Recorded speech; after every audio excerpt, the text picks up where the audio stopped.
প্রাতঃপ্রমাণ মহারাজ। কিছু বলবে? আগে আজ যে আপনি রাজবাড়ি লাগোয়া ওই পুকুরে চান করতে যাবেন বলেছিলেন। হ্যাঁ, যাবো তো বটেই, তবে তার আগে গোপালকে আসতে দাও। এসে গেছি মহারাজ। চকচকে টাকে তেল ঘষে কাঁধে গামছা নিয়ে ঠিক সময় মতো হাজির হয়ে গেছি। তাহলে চলো। তা গোপাল, এখনো সাঁতার টাতার কাটতে পারো তো, নাকি ভুঁড়ি বেড়ে যাওয়ার সাথে সাথে সেটাও গোল্লায় চলে গেছে? কি যে বলেন! একটা কথা মনে রাখবেন, ভুঁড়ি যত বাড়ে সাঁতার তত ভালো হয়। ভুঁড়ির সঙ্গে সাঁতারের কি সম্পর্ক? এ বাবা, এটাও জানেন না? ভুঁড়ি মানেই তো হাওয়া ভর্তি বেলুন। তা আমার এই মধ্যপ্রদেশে যদি এত বড় একটা হাওয়া ভর্তি বেলুন থাকে, তাহলে আমায় ডোবায় কার সাথ দিয়ে? শুধু ভুঁড়ির ওপর ভরসা করে জলে ভেসে থাকো আর মাঝে মধ্যে হাত পা ছোড়ো। সত্যি গোপাল, তোমায় কথায় হারানো আমার কর্ম নয়। তাহলে কথা ছেড়ে স্নানে চলুন।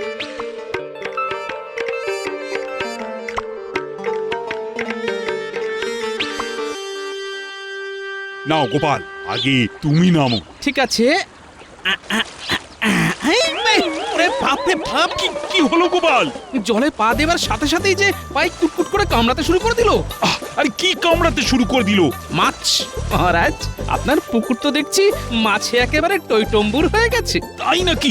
তাহলে উঠে এসো, উঠে এসো। স্নান করবেন না? না না না, তার চাইতে বরং সকলে মিলে একসাথে মাছ ধরবো। লক্ষ্মী, আজ্ঞা করুন মহারাজ। আর শোনো, দৌড়ে গিয়ে রাজসভার সকলকে খবর দাও। বলবে আজ রাজসভা ছুটি, সকলে যে যার ছিপ চার আর টোপ নিয়ে যেন পুকুর পাড়ে চলে আসে। যথা আজ্ঞা মহারাজ। যাও গোপাল, মাছ ধরার জন্য যা যা দরকার সবকিছু নিয়ে চট করে চলে এসো। আজ মাছ ধরে সকলকে একবারে তাক লাগিয়ে দেব। কি গো, তোমার মাছের চারের মশলা গুঁড়ানো হলো? হ্যাঁ, হয়ে গেছে। যাই, এবার পিঁপড়ের ডিমের সাথে ময়দা মেখে টোপটা তৈরি করে ফেলি। গিন্নি, আমি আসছি। অনেকগুলো মাছ ধরে আনতে হবে কিন্তু। হ্যাঁ, আমি তাহলে আসি গিন্নি।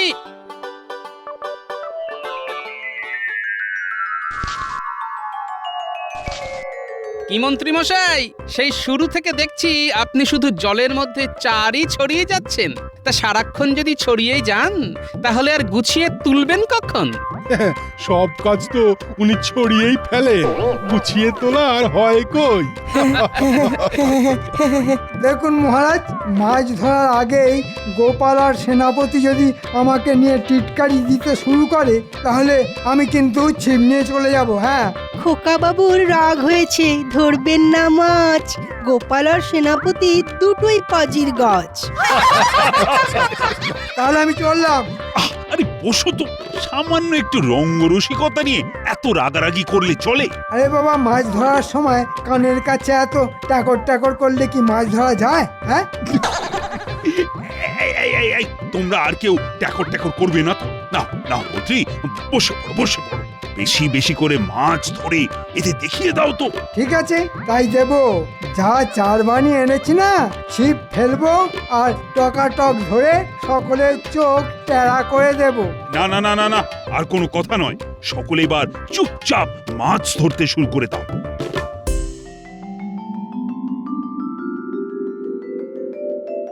হ্যারিদাসী, মন্দির থেকে পুজো দিয়ে আসা অব্দি তোদের মহারাজকে তো দেখছি না।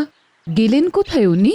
ওমা, আপনি জানেন না, মহারাজ তো সঙ্গী সাথী জোগাড় করে রাজবাড়ির পুকুরে মাছ ধরতে গেছেন। সে কি রে, মহারাজকে আবার সেই মাছ ধরার নেশায় পেয়ে বসলো?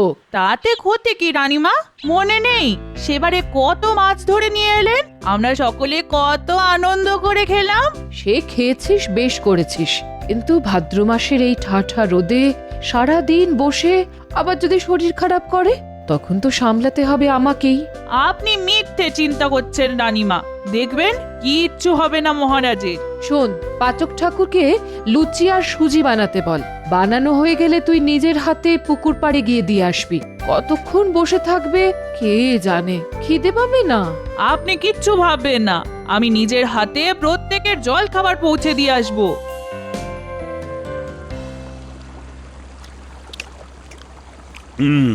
তা গোপাল চন্দ্র এই যাবৎ কটা মাছ ধরলে? আগে ওই 100 ওজনের গোটা চারেক রুই। বাহ, সেনাপতি তুমি কটা পাকড়ালে? আগে একটাই কাতলা, তবে ওজন প্রায় 250। বাহ, তুমি যেমন বিশাল বপু তেমনি বিশাল কাতলাই ধরেছ দেখছি। তা রাজবৈদ্য আর রাজপণ্ডিত? আমি একটা বাটা তুলেছি। আর আমি ধরেছি গোটা 6 চিংড়ি। মহারাজ, সকলের কাছেই তো জানতে চাইলেন, তা মন্ত্রী মশাইয়ের কাছ থেকেও জানুন। তখন থেকে ফাতনার দিকে তাকিয়ে থাকতে থাকতে ওনার চোখ জোড়া যে টেরা হয়ে গেল। মন্ত্রী কটা ধরলে? না, এখনো ধরে উঠতে পারিনি, তবে ধরবো তো বটেই। আর এমন আকারের মাছ ধরবো না যে সকলে টেরা হয়ে যাবে। আরে এই তো ফাতনায় টান পড়েছে। ওরে বাবা রে, ওরে বাবা, কি টান রে! হ্যাঁ, এই এই এই এই এই রে, এই রে, এই এই এই এই রে। এ মা, এ কি মন্ত্রী মশাই, মাছের বদলে কোলা ব্যাং মাথায় করে জল থেকে উঠলেন? গ্যাঙুর গ্যাঙুর গ্যাং, মন্ত্রীর মাথায় কোলা ব্যাং। এভাবে মাছ ধরা যায়? হ্যাঁ, ও মন্ত্রী মশাই, মাছের বদলে মাথায় করে ব্যাং নিয়ে যাচ্ছেন কেন? বাড়ি গিয়ে ভেজে খাবেন বুঝি? মনে রেখো গোপাল, এই অপমানের উত্তর তুমি পাবে।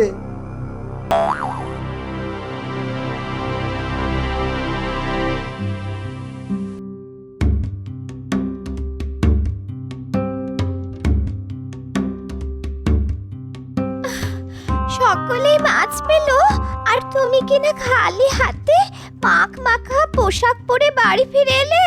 ছি ছি ছি, আসলে তুমি না একটা ঢ্যাঁড়স। একেবারে বাজে কথা বলবে না তো। ওই গোপাল বেটাই তো মাছ ধরার সময় সকলকে নিয়ে এমন পেছনে লাগতে শুরু করে দিল, তো কি বলবো বলি? অত কথার মধ্যে কি আর মাছ ধরা যায়? হ্যাঁ, ও মা, মহারাজ কিচ্ছু বলেননি? মহারাজ আর কি বলবে, আসলে উনি তো ওদের দলে।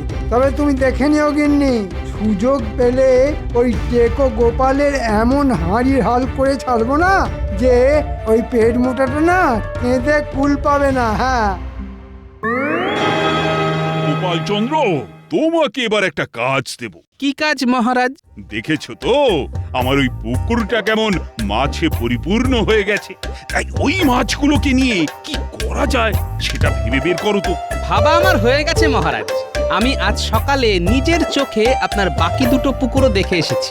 সবগুলোতেই মাছ একেবারে কিলবিল করছে মহারাজ। তাই নাকি? অন্য দুটো পুকুরও মাছে ভর্তি? হ্যাঁ মহারাজ, তাই ভেবেছি ভালো জেলে দেখে পুকুরগুলোর সব মাছ ধরিয়ে ফেলতে হবে। বাহ বাহ বাহ, ভালো কথা ভালো কথা। তারপর? তারপর খাবার আর দেবার মতো মাছ রেখে বাকি মাছ ওই জেলেকেই বিক্রি করে দিলে কিছু উপার্জন হবে। তা ওই উপার্জনের টাকা দিয়ে কি করবি? মহারাজ, আমাদের এই রাজ্যে আরো অনেক পুকুর আছে যার সব সিঁড়িগুলোই কাঁচা। তাই ওই উপার্জনের টাকা দিয়ে ওই পুকুরের সিঁড়িগুলো যদি বাঁধিয়ে দেওয়া যায়। সাধু সাধু, এর থেকে ভালো প্রস্তাব আর হয় না। এ হলো গোপালের বুদ্ধি। তাহলে গোপাল, পুকুর থেকে মাছ তোলার দায়িত্ব আমি তোমাকেই দিলাম।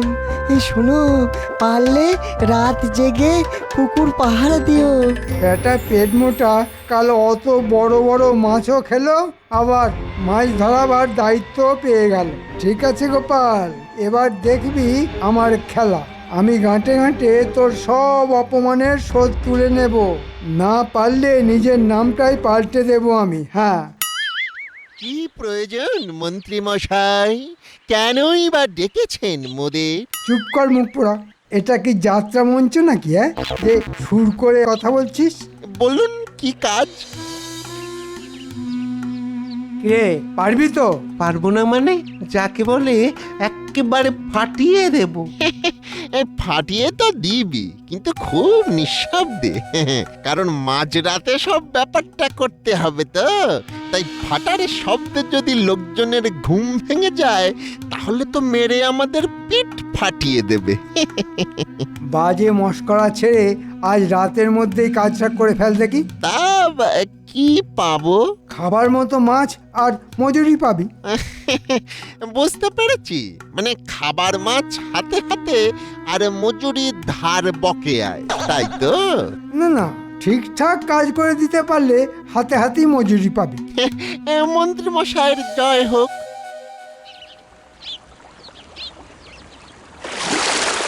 কি জালে একটা মাছও পড়লো না কেন? মহারাজ, এই পুকুরে তো একটাও মাছ নেই, তাই পড়েনি। সে কি করে হয়? কালও তো পুকুর ভর্তি মাছ ছিল। কিন্তু এতক্ষণ ধরে তো জাল টানলাম, দেখলেন তো একটা মাছও উঠলো না। তাহলে সব মাছ কোথায় গেল? মনে হয় কাল রাতে চুরি হয়ে গেছে। হ্যাঁ, আমার পুকুরের মাছ চুরি করে নিয়ে গেছে। কার কার এত সাহস? গোপাল, ও গোপাল, কাল রাতে তুমি রাত জেগে পুকুর পাহারা দাওনি? গোপাল রাত জেগে পাহারা দেবে? হাহ, তাহলেই হয়েছে। ও যা ঘুমকাতুরে। কি গোপাল, উত্তর দাও। মানে মহারাজ, পুকুর মাঠ ঠিকই একটা। যাও, দূর হয়ে যাও, দূর হয়ে যাও আমার চোখের সামনে থেকে। এই শুরু হলো আমার অপমানের সহ্যলা। সেনাপতি, কাল অন্য পুকুর থেকে মাছ তোলার দায়িত্ব তোমার উপর দিলাম। দেখো, তুমি আবার গোপালের মতো ডুবিয়ে ছেড়ো না। তাহলে আজকে রাতেও কালকের মতো কাণ্ডটা ঘটিয়ে ফেলতে হবে। সে তো আমাদের বাঁ হাতের খেলা, কিন্তু পুকুরের পাড়ে যদি পাহারা থাকে। দূর, কিচ্ছু থাকবে না। সেনাপতিটা গোপালের থেকেও বেশি কুঁড়ে। যা যা, এখন বাড়ি গিয়ে ভালো করে ঘুমিয়ে নে। সারা রাত আবার যুদ্ধ করতে হবে। ঠিক বলেছেন, জাল টানার যুদ্ধ। আচ্ছা মন্ত্রী মশাই, মাছ তোলার পর যদি দুটো মাছ গোপালের বাড়ির সামনে ফেলে রেখে আসা হয়, তাহলে তো গোপালকেই মাছ চোর বলে সাব্যস্ত করা যাবে, তাই না? তোর কি বুদ্ধি রে বটা, হ্যাঁ? আয় আয়, তোর গালে একটা হালকা করে আমি খাই, হ্যাঁ?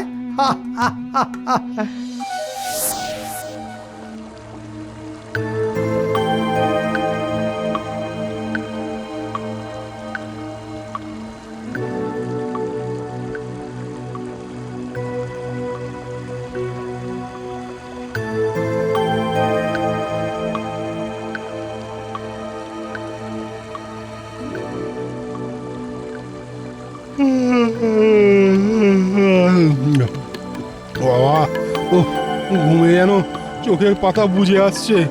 এতক্ষণ যখন মাছ চোর আসেনি, তখন আর আসবে বলে মনে হয় না। যাই যাই, বাড়ি গিয়ে একটু ঘুমিয়ে নি। নে, তাড়াতাড়ি জাল টেনে সব মাছ ফাঁকা করে দে।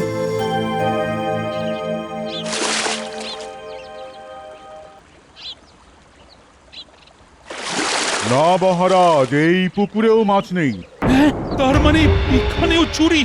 ও সেনাপতি, তুমি রাত জেগে পাহারা দাওনি? দিয়েছিলাম মহারাজ।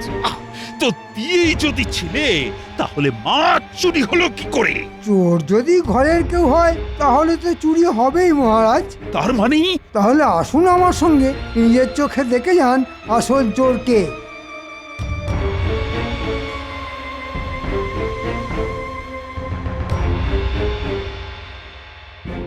ওই দেখুন মহারাজ, এক জোড়া টাটকা রুই মাছ।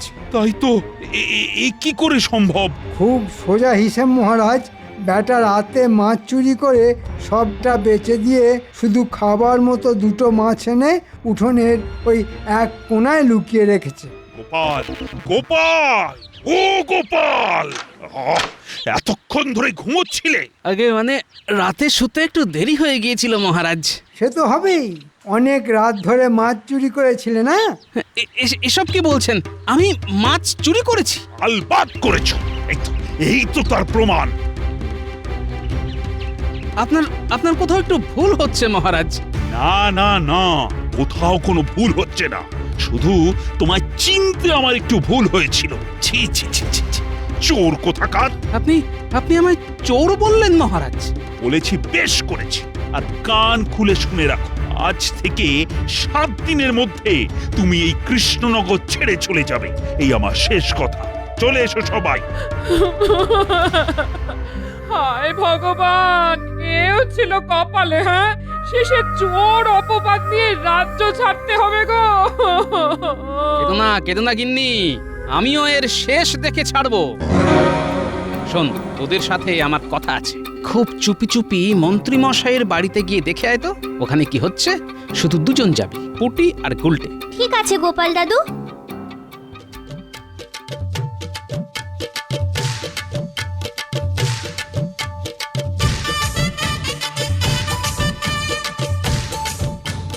আহা, কতদিন পর এমন টাটকা মাছ ভাজা খাচ্ছি। খুব মাছ ভাজার গন্ধ ছাড়ছে, তাই না রে পুটি? চল চুপি চুপি দেখে আসি।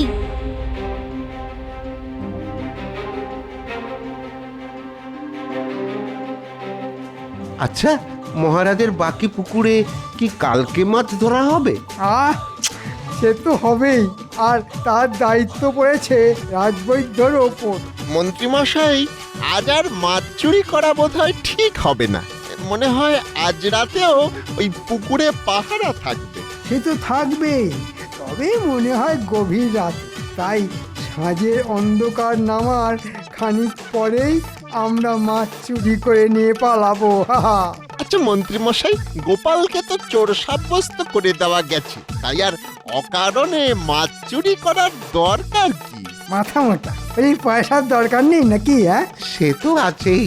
সেটা যখন আছে তখন আর বাজে প্রশ্ন না করে আজও মাছ চুরির মতো মহান কাজটা তোদের সেরে ফেলতে হবে। বুঝেছিস? আশা করি বুঝেছিস।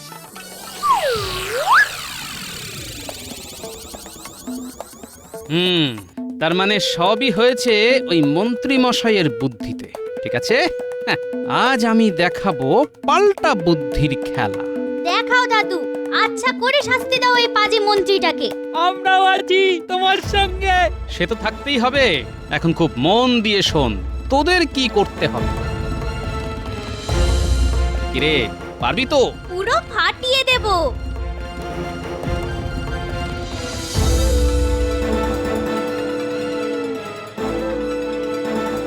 মহারাজ, এ কি, তুমি আবার এসেছো কেন? না না না, তোমার মতো চোরের কোনো ক্ষমা নেই। একবার যখন বলেছি তখন কৃষ্ণনগর ছেড়ে তোমায় চলে যেতেই হবে। সে তো চলে যাবই মহারাজ। তবে আজ যদি প্রথম রাতের দিকে আপনার 3 নম্বর পুকুর পাড়ে আসেন, তাহলে এক মজার নাটক দেখতে পাবেন। হ্যাঁ মহারাজ, ঠকবেন না। নাটক দেখে আপনার জ্ঞান চক্ষু খুলে যাবে কিন্তু। আমি তাহলে এখন আসি মহারাজ।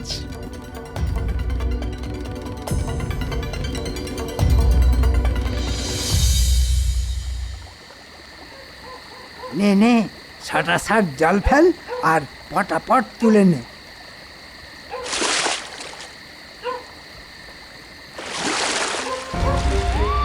এরে বদমাশ মন্ত্রী, তুই যদি সব পুকুরের সব মাছ তুলে নিস তাহলে আমরা খাবো কি?